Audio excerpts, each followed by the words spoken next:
ก็ใกล้สิฮอดบุญปีใหม่ลาวเลยเด้เนาะมื้อนี้ข้าน้อยก็เลยถือโอกาสมาเฮ็ดสีย้อมเสื้อให้พี่ให้น้องเบิ่งนำเด้อเพื่อว่าเป็นไอเดียหันนะเนาะอาจจะเฮ็ดช้าแหน่น้อยหนึ่งเด้อวิดีโอนี้หันนะอันที่จริงหันได้ถ่ายไปโดนเติบแล้วเนาะหักแต่ว่าตัดต่อยังบ่แล้วหันนะมาเบิ่งนำกันเนาะว่าข้าน้อยเฮ็ดแบบใด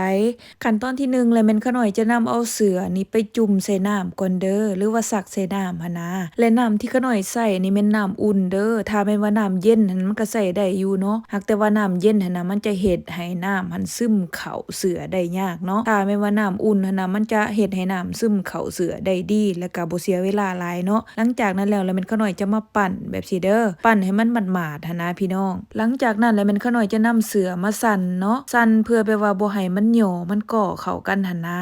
ต่อมาแล้วมาเบิ่งขั้นตอนการผสมสีเนาะแล้วก็อุปกรณ์ว่าเขาหน่อยใส่หยังแหน่มีไม้ทูเนาะแล้วก็มีเหยือกน้ำสำหรับน้ำอยู่ในเหยือกอันนี้มันเป็นน้ำอุ่นเด้อพี่น้องเด้อแนะนำให้เอาเป็นน้ำอุ่นเนาะน้ำอุ่นมันจะช่วยให้เม็ดสีมันแตกโตดีหั่นนะพอเวลาเฮาไปหย่อยน้ำสีใส่เสื้อแล้วเม็ดสีมันจังแบบว่าบ่เป็นเม็ดเป็นก้อนหั่นนะเนาะโอเคหลังจากนั้นแล้วก็มาสั่นเนาะหลังจากสั่นแล้วเรียบร้อยเนาะหน้าตาของสีที่ได้ออกมาก็จะประมาณนี้เนาะสำหรับอุปกรณ์ต่อมาก็มีย่างเนาะอันนี้แม่นย่างที่เขาเจ้าแถมมาแล้วหั่นน่ะพี่น้องเอ้ยถ้าผู้ใดบ่มีย่างแบบ4ก็แนะนำให้เอาเป็นย่างกระติ๋วบ้านเฮาก็ได้เด้อแบบซั่นก็ใส่ได้คือกันเนาะต่อมาแล้วมาเบิ่งขั้นตอนในการจับกีบเสือเนาะบัดนี้ว่าขาน้อยเฮ็ดแบบใดขาน้อยจะใส่ไม้ทูเนาะเพื่อมาหมุนแบบ4เด้อถ้าผู้ใดมักหมุนไปทางซ้ายก็หมุนไปทางซ้ายเนาะผู้ใดมักหมุนไปทางขวาก็หมุนไปทางขวาเด้อแล้วก็ขาน้อยก็มาจับกีบแบบ4เนาะค่อยๆเฮ็ดไปเรื่อยๆเนาะต้องเป็นคนใจเย็นหน่อยๆนึงพี่น้องคันสิว่าก็ได้เฮ็ดย้อมสีเสือนี่นะแม่นว่าจะเป็นขั้นตอนง่ายๆอยู่หักแต่ว่าอาจจะค่อนข้างใช้เวลาและก็เสียเวลาในตอนจับกีบเสือนี่แหละเนาะเพราะว่ามันต้องมีความอดทนหน่อยๆนึงหั่นนะหลังจากนั้นแล้วก็พยายามหมุนๆไปแบบนี้นี่แหละเนาะเบิ่งตามภาพตามพี่ตามน้องเห็นนี่แหละเนาะว่าเขาน้อยเฮ็ดแบบใดหั่นนะ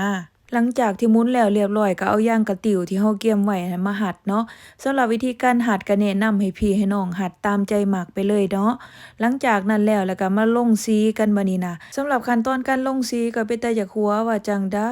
พี่น้องเอ้ยขาน้อยหั่นน่ะลงว่าสิเปิดฝาไขกระปุงสีหั่นน่ะเลยไปเปิดบ่อนมันเป็นหูใหญ่ๆหั่นน่ะบ่พอเวลาเปิดออกมาแล้วก็สีมันโยดลงไปสีฟ้ากี้นี่หั่นแหละเนาะโยดลงไปเป็นตาอยากหัวก็ยังว่าและสำหรับวิธีการลงสีหั่นน่ะแนะนำให้พี่ให้น้องเบิ่งตามวิดีโอนี่เด้อว่าขาน้อยเฮ็ดแบบใดหั่นนะใส่ข้างนึงแล้วก็ปีนมาใส่อีกข้างนึงเนาะข้างนึงเฮ็ดแบบใดข้างนั้นก็ต้องเฮ็ดแบบสั่นคือกันเด้อเพื่อแบบว่าให้ลายสีเสือที่เฮาเฮ็ดออกมาให้มันได้สีที่ใกล้เคียงกันหลายที่สุดนั่นแหละเนาะหลังจากนั้นแล้วแม่นขาน้อยจะนำเอาธง10ล็อกนี่มาใส่เด้อสาเหตุที่แบบว่าเอาธง10ล็อกนี่มาใส่เนาะก็ย้อนว่าเพื่อบ่อยากให้สีหั่นน่ะมันเลือนมันเจือนไหลไปใส่กันเนาะหลังจากนั้นแล้วแม่นขาน้อยจะเก็บไว้แบบ4อยู่ประมาณ24ชั่วโมงเด้อครบ24ชั่วโมงแล้วขาน้อยจะมาไขให้พี่ให้น้องเบิ่งเนาะว่าสีเสือที่ขาน้อยเฮ็ดออกมานั่นมันเป็นแบบใดอันนี้แม่นสีเสือของลูกชายของขาน้อยเด้อเขาเจ้าได้เฮ็ดไปก่อนแล้วพี่น้องแต่ว่าตอนช่วงที่เขาเจ้าเฮ็ดหั่นน่ะแม่นขาน้อยบ่ได้ถ่ายเนาะเพราะว่าเขาเจ้าอึกกระถึกกันหลายหั่นนะ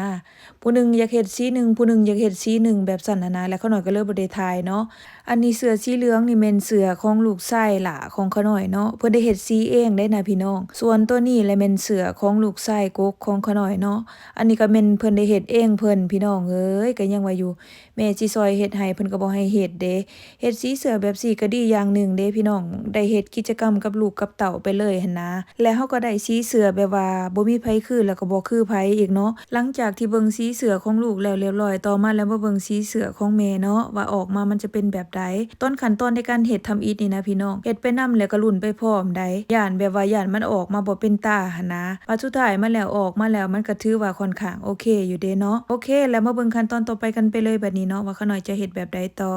ขั้นตอนต่อมาแล้วแม่นขาน้อยจะนำเอาเสือลงมาล้างหรือว่ามาซักมาไล่เอาสีมันออกเนาะและขาน้อยอยากแนะนำสำหรับน้ำที่ไล่หั่นน่ะต้องเป็นน้ำอุ่นเท่านั้นเด้อเพราะว่าการที่เฮาใส่น้ำอุ่นน่ะมันจะช่วยให้เสือเฮาน่ะบ่มีกลิ่นสีเนาะหลังจากที่ไล่สีออกแล้วเรียบร้อยแล้วก็มาไล่มาซักใส่สบู่ต่อเนาะโอเคแล้วขาน้อยจะตัดภาพมาตอนหลังจากที่ไปไว้เฮ็ดแล้วเรียบร้อยเนาะสีเสือที่ขาน้อยเฮ็ดออกมาก็จะประมาณนี้เด้พี่น้องลูกชายของขาน้อยเบิ่งซอยขาน้อยแน่พี่น้องแม่เฮ็ดแนวใดเพิ่นก็ ก็เฮ็ดนํสำหรับเสื้อที่ขาน้อยนำเอามาเฮ็ดก็ค่อนข้างอยากเฮ็ดโตใหญ่น้อยนึงเพราะว่าอยากใส่ในช่วงซัมเมอร์หันน่ะมันจังใส่สบายว่าจังสิสไปโอเคมาฮอดบั้นท้ายการใส่วิดีโอของขาน้อยจะได้สิ้นสุดลงเพียงเท่านี้โชคดีปีใหม่เด้อทุกคนสบายดี